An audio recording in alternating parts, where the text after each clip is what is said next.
रश्मि और अमर लॉकडाउन के चलते डेटिंग ऐप पर मिलते हैं। उसी बीच उनकी बॉन्डिंग बहुत अच्छी बन जाती है और दोनों एक दूसरे से प्यार करने लगते हैं। बस लॉकडाउन खत्म होते ही चट मंगी पट शादी। उससे पहले घर में बात तो कर लो। अरे माँ पापा कभी मना नहीं करेंगे। अमर की बात सुन रश्मि खुश हो जाती है। ऐसे ही दिन बीतते हैं और देखते ही देखते लॉकडाउन खुल जाता है, जिसके अगले ही दिन अमर अपने परिवार के साथ रिश्ता लेकर रश्मि के घर पहुंच जाता है। अभी लॉकडाउन खुला ही है और कोरोना तो ख़त्म भी नहीं हुआ, इसलिए ज़्यादा कुछ ना करके अगले कुछ दिनों में छोटे फंक्शन के साथ शादी कर लेते हैं। अमर के पापा की बात पर सब सहमत हो जाते हैं। कुछ दिन बाद दोनों की शादी हो जाती है और रश्मि अपने ससुराल पहुंच जाती है। बेटा, शादी तो तूने अपनी मर्जी से कर ली, लेकिन बहू को बोल देना इस घर में हुक्म मेरा ही चलेगा, इसलिए अपना राज जमाने की कोशिश भी ना करें। माँ, रश्मि को यहाँ सिर्फ प्यार, आशीर्वाद और अपनापन चाहिए, पैसा या राज नहीं। बेटी की बात पर सास मुंह बनाए वहां से चली जाती है और अब वो हर रोज रश्मि को परेशान करना और ताने देना शुरू कर देती है। देखो, ये है आजकल की लड़की, इंटरनेट पर लड़कों से बातें करते हुए इन्हें शर्म भी नहीं आती, और यहाँ तो देखो कितनी सीधी सुशील बनकर दिखा रही है। मम्मी, शादी के रिश्ते वाले इंटरनेट ऐप से जब किसी को कोई दिक्कत नहीं है, फिर डेटिंग ऐप के जरिए मिलना किस तरह गलत हो सकता है? रश्मि के डेटिंग ऐप वाली बात सुन उसकी हैरान सास तुरंत तुनक कर पूरे घर को सिर पर उठा लेती है, जिसकी आवाज सुन अमर और उसके पापा भी वहां आ जाते हैं। हाय मेरी माता, इतना बड़ा झूठ! डेटिंग ऐप को इंटरनेट के जरिए मिली है बोलकर इस कलमुही को मेरे सर ला बिठा दिया। अरे नास पिटी, तुझे जरा भी शर्म नहीं आई? वहां न जाने कितने लड़कों से गुलू गुलू करके तुझे मेरा ही लड़का मिला था फंसाने के लिए। माँ, मुझे तो समझ नहीं आ रहा क्या बोले जा रही हो। डेटिंग ऐप इस्तेमाल करना कोई अपराध नहीं है, और तुम रश्मि को ऐसा कैसे बोल सकती हो? मैं भी तो था उस ऐप पर। पहले उसके लिए माँ से झूठ बोला और अब लड़ाई कर रहा है। सास और अमर की बात सुनकर रश्मि हैरान खड़ी रहती है। अमर, तुमने घर में झूठ क्यों बोला? ये सब देख रही हो ना, इसी की वजह से झूठ बोलना पड़ा। एक तरफ अमर और रश्मि की ये बात चल रही होती है, वहीं दूसरी तरफ सास का नॉन स्टॉप क्लेश सबको परेशान कर देता है। सब एकदम चुप, जो हुआ सो हुआ, अब मुझे कुछ ना सुनाई दे। पति की बात सुन सास चुप होकर वहां से चली जाती है, लेकिन अब वो रश्मि के सिर दुनिया भर के सारे काम डालकर उसका जीना पहले से भी ज्यादा मुश्किल कर देती है। मम्मी, मैं आपका गुस्सा समझ सकती हूँ, आपको जो करना है कर लीजिए, मैं कभी कुछ नहीं बोलूँगी।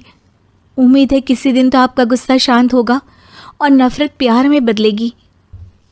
रश्मि की अच्छाई को उसका नाटक समझकर सास गुस्से के 7वें आसमान पर चढ़ जाती है और उसी शाम रश्मि को नीचा दिखाने के लिए अपनी सहेलियों को घर बुलाकर उसकी बुराइयां करने लगती है। अरे कौशल्या, क्या बताऊं, आजकल के बच्चे ना बहुत एडवांस हो गए हैं। पहले रिश्ते घर परिवार वाले सब देख परख के कराते थे, और अब ये लोग खुद न जाने कहाँ कहाँ मिलकर खुद ही सब कुछ पक्का करके हमें बता देते हैं। लड़की का कैसा दिन धर्म, कैसा ईमान, कैसा चरित्र कुछ नहीं पता, बस प्यार किया और घर लाकर बिठा देते हैं। अरे ऐसा क्यों बोलती हो? आजकल बच्चे अपने आप में बहुत समझदार हो गए हैं, और फिर पूरी ज़िंदगी तो उन दोनों को ही साथ निभानी है।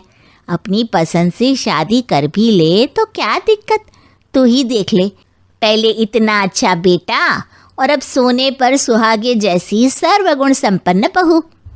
और पता है, अभी कुछ दिन पहले मेरी बेटी ने मुझे डेटिंग ऐप के बारे में बताया, जहाँ लड़का लड़की अपनी पसंद से अपने आप एक दूसरे को चुन लेते हैं, और फिर अगर सब सही रहता है तो बात आगे भी बढ़ जाती है। अरे इसमें इतना खुश होकर क्या बता रही हो? ये तो गलत है। न जाने कौन क्या है, कितना झूठ कितना सच है। अरे पर सोचो, जब तुम किसी के बताए रिश्ते को देखने जाते हो तो क्या एक ही बार देखने से सच झूठ का पता लगा सकती हो? ज़रूरी नहीं कि बच्चों का लिया फैसला हमेशा गलत हो। अरे बहुत बार हमसे भी तो गलत फैसले होते हैं ना। अच्छे बुरे लोग तो हर जगह मिल सकते हैं, फिर इसमें सिर्फ बच्चे ही गलत कैसे? सहेलियों की बात सुन सास सोच में पड़ जाती है और इसी तरह कुछ दिन बीत जाते हैं, जिसमें ना तो वो रश्मि को परेशान करती है और ना ही कोई ताना सुनाती है, जिसे देख रश्मि परेशान हो जाती है। मम्मी, आपकी तबीयत तो ठीक है ना? कुछ दिनों से देख रही हूँ आप मुझे कुछ बोलती ही नहीं। तो मेरा परेशान करना ज्यादा अच्छा लगता है क्या? नहीं, आपकी शांति उससे ज्यादा परेशान कर रही है। शांति इसलिए है क्योंकि मुझे एहसास हो गया है कि गलत तुम लोग नहीं, मेरी सोच है। प्यार तो एक सुंदर एहसास और शादी खूबसूरत साथ है। अगर ये साथ सच्चा है तो कहीं पर भी किसी भी तरह जुड़ा हो, उससे कोई फर्क नहीं पड़ता। आप कौन है? इतनी अच्छी बातें मेरी पत्नी तो नहीं बोल सकती। क्या आप भी? कोई धाम? अरे कल्पना बहू, जरा अच्छी सी चटनी पीस दे, आज कुछ मजेदार खाने का मन है। पेट में जलन हो जाएगी माँ जी बुढ़ापे में, और वैसे भी मेरा काम करने का वक्त शाम का है, अब प्रिया को ही बोल दो। इतना कहकर कल्पना वहां से चली जाती है। कांता कल्पना के ऐसे रवैये से काफी परेशान रहती हैं। मैं बना देती हूँ माँ चटनी। ऐसा बोलकर प्रिया माँ को चटनी बनाकर प्लेट में खाने को देती है कि तभी वहां कल्पना आ जाती है। अरे वाह चटनी, जरा चख कर तो देखूं, बड़े दिन हो गए। अरे नहीं बहू, तू तो रहने ही दे चटनी खाना, पेट में जलन हो जाएगी।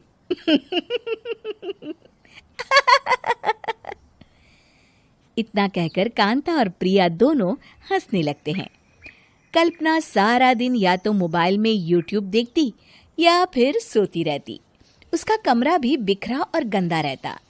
एक दिन कल्पना का पति अशोक उससे कहता है, अरे कल्पना, जानवर भी उस जगह को साफ कर लेता है जहां वो बैठता है, तुम तो इंसान हो, कैसे इतने गंदे कमरे में रह लेती हो? देखो सारा सामान यहाँ वहां बिखरा पड़ा है। ज्यादा अपनी माँ का बोल ना बोलो। हाँ, कमरा तुम्हारा भी तो है, गंदा लग रहा है तो साफ कर लो। पता नहीं तुम्हारे साथ मैं कैसे जिंदगी बिताऊंगा। इतना कहकर अशोक वहां से चला जाता है। कल्पना बस खाना खाने कमरे से बाहर आती और फिर से कमरे में चली जाती। इससे कांता बहन काफी परेशान रहती। एक दिन प्रिया कांता से कहती है, माँ, मैं सारा दिन काम करके थक जाती हूँ, आप कल्पना दीदी से कहिए ना कि सुबह और शाम का काम बांट ले। मैं तो अब सिर्फ एक वक्त का ही काम करूँगी। हाँ। अरे तू वो भी ना करना, एक बहू तो काम चोर थी ही, दूसरी भी आ गई काम ना करने के बहाने लेकर। तभी वहां प्रिया का पति रमेश आ जाता है। माँ, मैं देख रहा हूँ भाभी कोई काम नहीं करती, प्रिया सारा दिन घर और रसोई का काम करती है, अब कुछ करो ना माँ। कांता मन में कुछ सोचती है और कल्पना के पास जाती है। कल्पना फोन पर मेकअप करना देख रही होती है। कल्पना, तुम सारा दिन बस मोबाइल देखती हो, घर का कोई काम भी कर लिया करो। प्रिया सारा दिन काम करके थक जाती है, आज से मैंने फैसला किया है, एक वक्त का काम तुम करोगी, सुबह का खाना तुम बनाओगी और रात का प्रिया। आप लोगों ने काम को हव्वा बना रखा है। अरे पता नहीं थोड़ा सा ज्यादा काम करने में आप लोग घबरा क्यों जाते हैं। और हाँ, बहुत ज्यादा प्रिया की तारीफ मत करिए मेरे सामने, बड़ी बहू तो मैं ही रहूंगी। मैं कुछ नहीं जानती, कल सुबह मुझे वक्त से खाना चाहिए, रसोई में आ जाना, वरना कल से तुझे खाना नहीं मिलेगा। अगली सुबह कल्पना रसोई में नहीं आती है। वो देर से सोकर उठती है और बाहर आकर कहती है, अरे भूख लगी है, आज खाने में क्या है? इतनी देर हो गई, आज किसी ने मुझे उठाया भी नहीं, पता नहीं कहाँ है सब। कल्पना को घर में कोई नहीं दिखता। वो रसोई की तरफ जाती है जहां बड़ा सा ताला लगा होता है। अरे रसोई में ताला? ओ, मैं तो भूल ही गई थी। माँ ने आज से सुबह का खाना मुझे बनाने को कहा था, हे भगवान, इतने लोगों का खाना बनाना क्या आसान है? तभी घर के सारे सदस्य बाहर से वापस आते हैं। वाह माँ जी, मजा आ गया छोले भटूरे खाकर। मेरे मुंह में तो अभी भी स्वाद आ रहा है।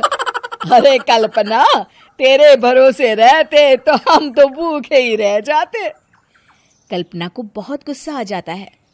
अब बहुत हो गया, आज से मैं अपनी रसोई अलग कर रही हूँ। मैं अपना खाना खुद बना लिया करूंगी। कल्पना अपनी रसोई अलग कर लेती है, पर आए दिन उसका देर से उठना और काम न करने की आदत से वो भूखी ही रह जाती थी। उसी के सामने घर के लोग अच्छे अच्छे पकवान खाते और कामचोर कल्पना को जैसे तैसे ही खाना बनाकर खाना पड़ता। पर एक दिन तो हद ही हो गई। माँ, दीदी आज सुबह से कमरे से बाहर नहीं निकली, हमें जाकर देखना चाहिए। सो रही होगी कामचोर कहीं की। पर तुम कहती हो तो चलो देख लेते हैं उसे। कल्पना कमरे में पेट पकड़कर बैठी होती है। हाय मेरा दर्द, पेट दर्द के मारे मर रही हूँ मैं।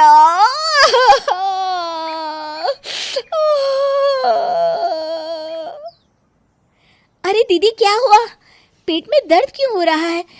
डॉक्टर को दिखाया आपने? माँ, कल्पना खड़ी होती है और माँ जी के पास आती है। मुझे माफ कर दीजिए, अब से मैं सारे काम में मदद करूंगी, कभी आलस और काम चोरी नहीं करूंगी। हाँ हाँ, वो तो ठीक है, लेकिन अचानक क्या हो गया जो तू काम करने को तैयार हो गई? कामचोर कल्पना। माँ, लगातार बासी और उल्टा पुल्टा खाना खाने के कारण मेरे पेट में इन्फेक्शन हो गया है। काम न करना पड़े इसलिए मैं 2 दिन का खाना एक दिन ही बना लेती थी। बासी और खराब खाना खाने के कारण लेने के देने पड़ गए। पेट में दर्द हो रहा है।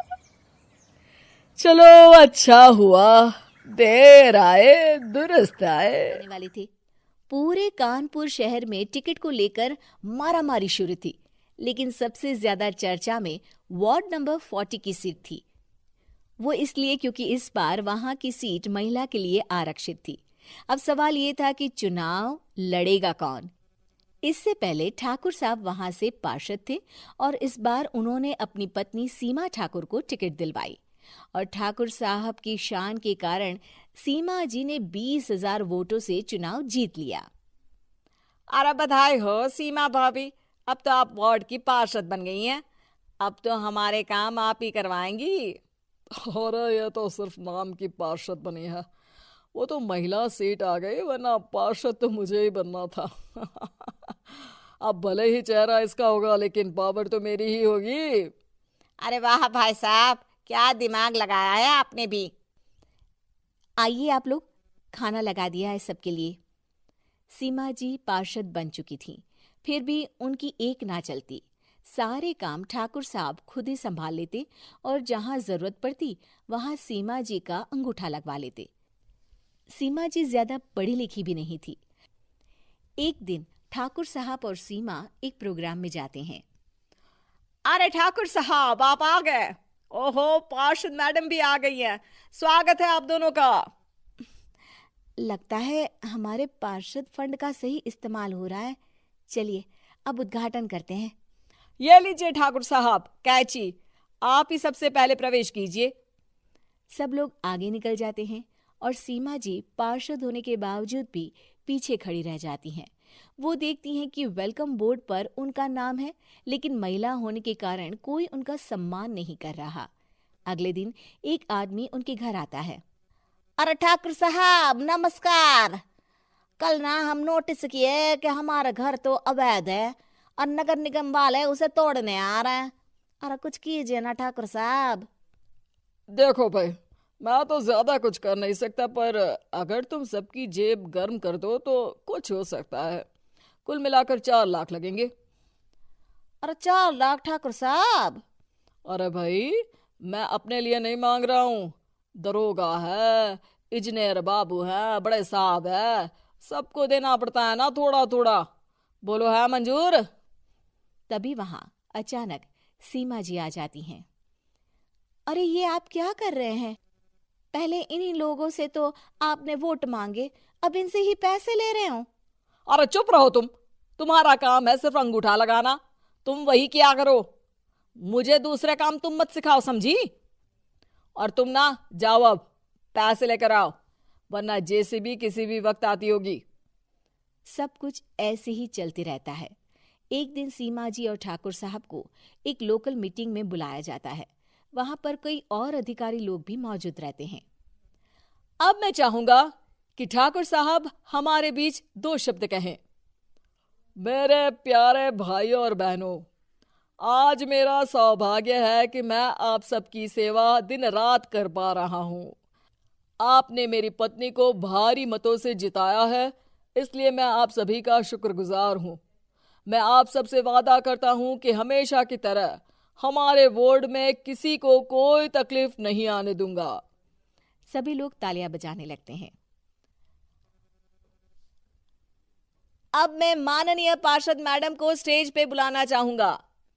अपने नाम को बुलाया सुनकर सीमा जी एकदम चौंक जाती है। उन्हें बिल्कुल उम्मीद नहीं थी कि इतनी बड़ी जगह उन्हें मंच पर बुलाया जाएगा।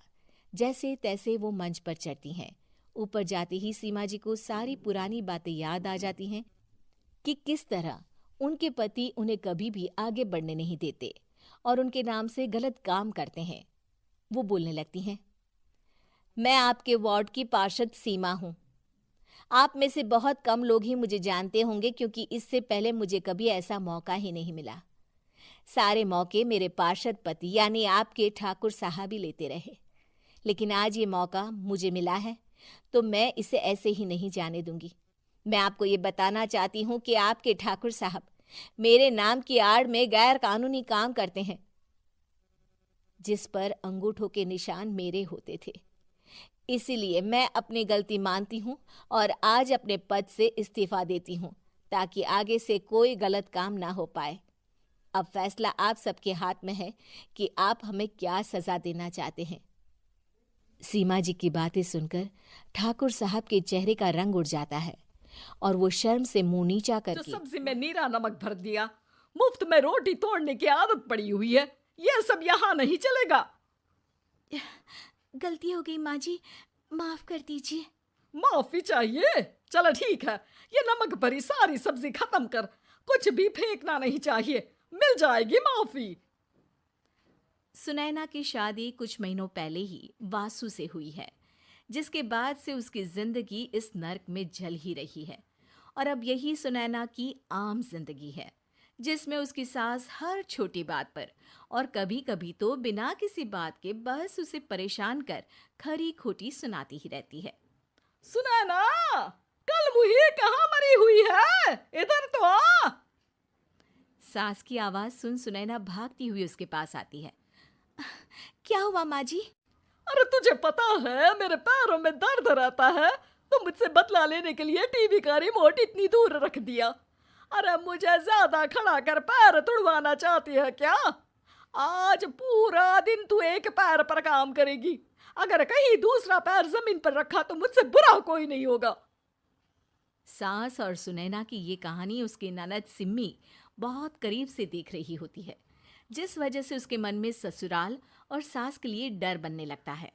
इसी तरह दिन बीतते हैं। एक शाम वासु और सुनैना साथ बैठे होते हैं। क्या बात है, तुम दिन पर दिन कमजोर कैसे होती जा रही हो? नहीं तो, आपको ऐसे ही लग रहा होगा, मैं बिल्कुल ठीक हूँ। हो सकता है, पर चलो ध्यान रखना, मुझे कुछ काम है।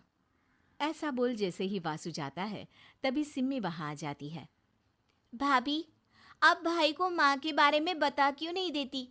वो आपके साथ बहुत गलत करती है। क्या सारे ससुराल वाले ऐसे ही होते हैं? भाभी, मुझे तो शादी नहीं करनी, बहुत डर लगता है मुझे। अरे तुम बेकार ही टेंशन ले रही हो, ऐसा कुछ नहीं है। मुझे पता है तुम्हारा ससुराल बहुत अच्छा है, इसलिए खुशी खुशी ससुराल की तैयारी करो। सिम्मी तो वहां से चली जाती है, लेकिन सुनैना उसकी बातों से सोच में पड़ जाती है।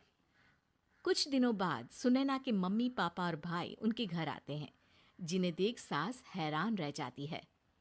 आप लोग सुनैना से मिलने आए हैं। अरे बहू, देख तो तेरे मम्मी पापा आए हैं। जी नहीं, आज हम यहाँ लड़की नहीं लड़के वाले बनकर आए हैं। हाँ माँ, मैंने ही सिम्मी और शरद के रिश्ते की बात मम्मी पापा से की थी।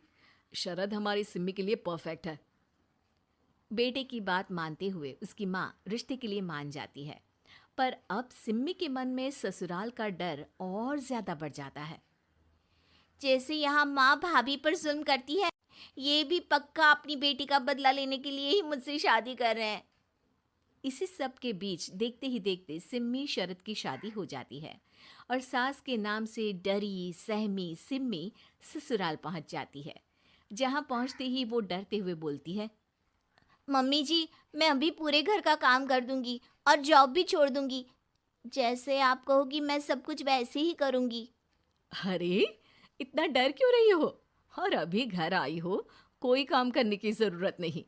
नई शादी है, कुछ दिन आराम करो, घूमो फिरो।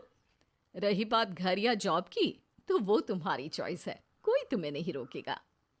सास का ऐसा व्यवहार देख सिम्मी हैरान रह जाती है और अपनी भाभी सुनैना का ससुराल में पहला दिन सोचने लगती है। चलो हो गया कार्यक्रम खत्म, जा वासु आराम कर। बहू, तू अपने काम पर लग जा। काम से मेरा मतलब है घर का काम, क्योंकि अब से तुम इसके अलावा और कोई जॉब बॉब नहीं करोगी। हाँ। क्या हुआ, कहाँ खो गई? लगता है सपनों में ही घूमने लगी। बताती हूँ तुझे अभी। मेरी बेटी का मजाक बनाएगा? सपने में क्यों, असलियत में घुमा कर ला, जा। ससुराल की ऐसी इमेज सिम्मी ने कभी सपने में भी नहीं सोची थी। अपने आप को बहू नहीं, बेटी सुन उसे बहुत हैरानी होती है। लेकिन जैसे जैसे समय बीतता है तो अब सिम्मी को किसी भी जगह से ज्यादा ससुराल अच्छा लगने लगता है। एक दिन सिम्मी सबसे मिलने मायके आती है तो अपनी माँ को भाभी पर चिल्लाते हुए देखती है। अरे करमजली, अगर मुझे इतना ही पैसा खर्च करना होता तो तेरी जगह घर में नौकरानी ना रख लेती। तुझे लेकर आई जिस नौकरानी का पैसा बचे, पर तू तो उससे भी ज्यादा खर्चा करा रही है। बस माँ, तुम्हें कोई कुछ बोलता नहीं तो हर हद पार करोगी क्या? अगर यही सब मेरी सास करे तो? अरे तो उनकी बेटे को जिंदा गाड़ दूंगी। तुम्हारे और उनके अंदर यही तो फर्क है माँ। तुम उनकी बेटी के साथ क्या क्या करती हो, सब कुछ पता होने पर भी वो तुम्हारी बेटी को पलकों पर बिठा कर रखते हैं। एक आप है, उनकी बेटी को अपनी बेटी जैसा तो क्या बहू तक नहीं समझती। माँ, आपको सुनकर मिर्ची जरूर लगेगी, लेकिन मेरी सास मेरी माँ से अच्छी माँ और सास दोनों हैं। इस पर सिम्मी अपनी माँ को अपने ससुराल और उसके प्यार के बारे में सब कुछ बताती है, जिसे सुन सुनैना की सास को अपनी हर गलती का एहसास होता है। अगर वो चाहते तो आराम से अपनी बेटी का बदला मेरी बेटी से ले सकते थे, पर उन्होंने ऐसा नहीं किया और तुझे हमसे भी ज्यादा प्यार दिया। तुम दोनों ही मुझे माफ कर दो। इसके बाद तो जैसे सुनैना की सास का रूप पूरी तरह बदल जाता है। Mission successful. रिवेंज लेना है क्या?